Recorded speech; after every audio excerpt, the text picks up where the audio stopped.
Donald and Douglas are Scottish twin engines. They're practical, peppery, and proud. They nearly always work together. One day, Donald and Douglas were chuffing through the countryside, hauling a heavy load. Down the line, Trevor the traction engine had been struggling with a big cartload of hay. Crossing the tracks, the cart's wheels had broken off. Then Trevor heard a whistle. "Oh no!" Trevor cried. Donald could see the cart. "Stop!" he cried. Donald's driver applied the brakes, but it was too late.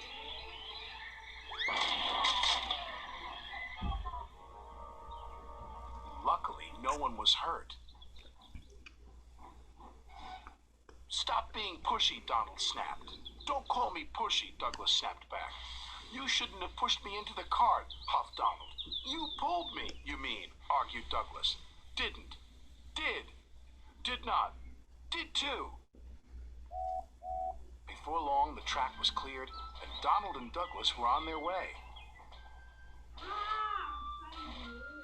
The twins were so cross they refused to speak to each other for the rest of the day.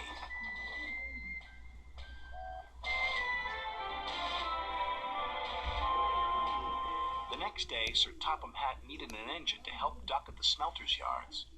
"May I go, sir?" said Donald eagerly. "I only need one engine," said Sir Topham Hatt, "not two." "I am only one engine, sir," said Donald, "and I would like to work with Duck." Sir Topham Hatt was surprised, but agreed.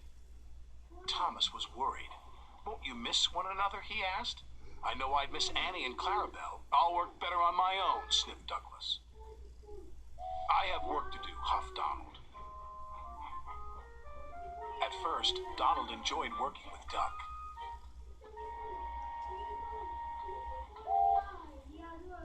Then things started to go wrong. "Did you shunt those freight cars onto the other line?" Donald asked. "You said you wanted them on the other line," Duck replied. "Not that other line, the other line." Donald was cross. Douglas would have known what I meant. He huffed. Douglas was working on his own. He chuffed dutifully through the beautiful countryside. But Douglas had no one to share it with. Although he tried not to, he was beginning to miss his twin. That night, Douglas's driver took him to visit Donald. "I was just passing," said Douglas. "Have you come to say you're sorry?" Donald sniffed. This made Douglas very cross. "I've nothing to be sorry for," he said, and steamed away in a huff. The next day, Donald was in a bad mood. Duck could see he was getting too close to the buffers. "Look out!" Duck shouted, but it was too late. Donald's driver was very cross. "This wouldn't have happened if you were working with Douglas," he said. Donald knew he was right, and Duck knew he couldn't pull Donald back onto the rails. So he went for help.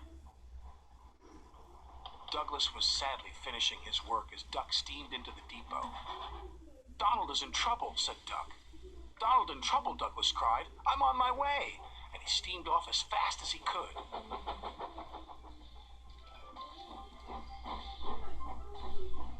Douglas struggled and struggled. He finally pulled his twin gently back onto the tracks. He was relieved Donald wasn't hurt.